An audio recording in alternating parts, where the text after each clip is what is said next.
सुनी समुझे जनमुदित मन, मज्जहि अति अनुराग।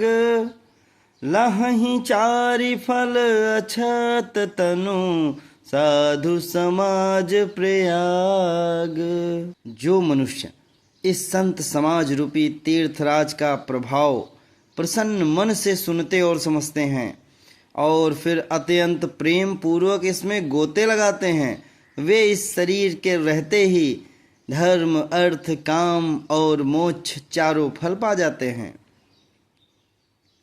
मज्जन फल पेखिया तत्काला, का कहोहि पिकब कौ मराला।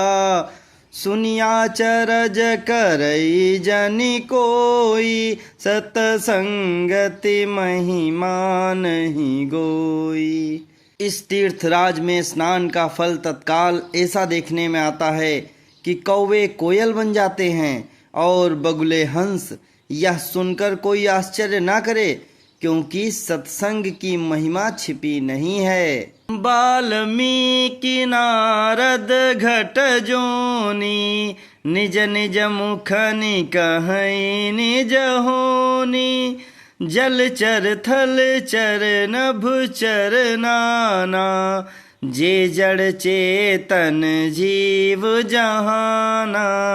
मति कीरति गति भूति भलाई, जब जेहि जतन जहाँ जेहि पाई। सो जानब सतसंग प्रभाव, लो कहूँ वेद न आने उपाऊ।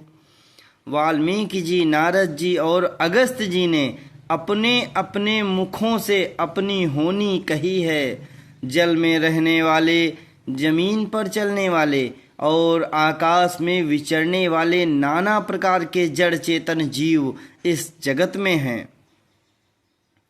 उनमें से जिसने जिस समय जहाँ कहीं भी जिस किसी यत्न से बुद्ध, कीर्ति, सद्गति, विभूति और भलाई पाई है, सो सब सत्संग का ही प्रभाव समझना चाहिए। वेदों में और लोक में इनकी प्राप्ति का दूसरा कोई उपाय नहीं है। बिनु सत्संग विवेक न होई, राम कृपा बिनु सुलभ न सोई। सत्संगत मुद मंगल मूला, सोई फल सिद्धि सब साधन फूला। सठ सुधरहि सतसंगति पाए, पारस परस कुधात सुहाई। विधि बस सुजन कुसंगत परहि, फनि मनि सम निज गुण अनुसरहि। सत्संग के बिना विवेक नहीं होता और श्री राम जी की कृपा के बिना वह सत्संग सहज में नहीं मिलता। सत्संगति आनंद और कल्याण की मूल है, अर्थात जड़ है। सत्संग सिद्धि ही फल है और सब साधन तो फूल हैं। दुष्ट भी सत्संगति पाकर सुधर जाते हैं, जैसे पारस के स्पर्श से लोहा सुहावना हो जाता है। विधि हरिहर कवि को बिदबानी, कहत साधु महिमा सकुचानी। सो मोसन कही जात न कैसे, साक बनि कमनि गुण गण जैसे। ब्रह्मा, विष्णु, शिव, कवि और पंडितों की वाणी भी संत महिमा का वर्णन करने में सकुचाती है।